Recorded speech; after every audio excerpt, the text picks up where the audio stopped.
War के बीच तेल और गैस की सप्लाई में दिक्कत हो रही है, दुनिया भर में हो रही है। हालांकि भारत पर इसका कोई खास बड़ा असर नहीं पड़ता हुआ दिख रहा। क्या बोला तूने? दूसरी तरफ विपक्ष बार बार यह साबित करने में जुटा है कि देश पर तेल और गैस का बहुत बड़ा संकट आ चुका है। अबे साले, ये देखो। हे प्रभु, हे प्रभु, हे हरि राम कृष्ण जगन्नाथ प्रेमानंद, ये क्या हुआ? कुछ लोग, कुछ देश के राजनेता इस आपदा में अवसर ढूंढ रहे हैं और आज उनको एक्सपोज करना होगा। अब तू गया बेटा। मैं तो आपको सुन रहा था। मैं अगर ये कहूं कि आपके कार्यक्रम में बीजेपी के प्रवक्ता की कोई जरूरत ही नहीं होती है।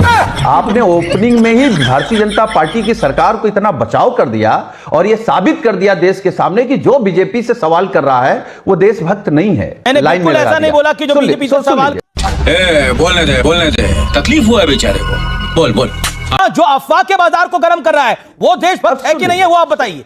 जो अफवाह के बाजार को गर्म कर रहा है, तेरा तो गेम बजाना पड़ेगा। मीडिया की और एक सच्चे पत्रकार की यह जिम्मेदारी है कि सवाल सरकार से हो। आप सरकार से कहलवाइए ना कि कोई कमी नहीं है।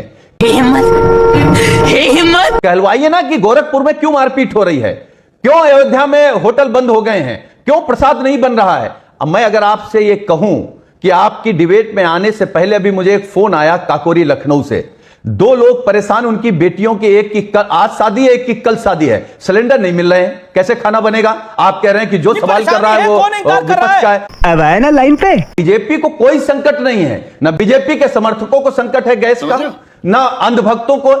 मगर क्यों? क्योंकि प्रधानमंत्री जी ने उनको फार्मूला दे दिया है, गंदी नाली में गैस डालिए और किचन में लगा लीजिए, खाना बनाइए।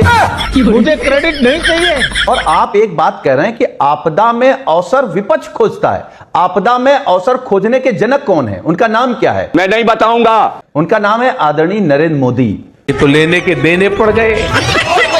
हाथ जोड़ के एक निवेदन करता हूं कि आज के इस कार्यक्रम को ज्यादा से ज्यादा शेयर करें।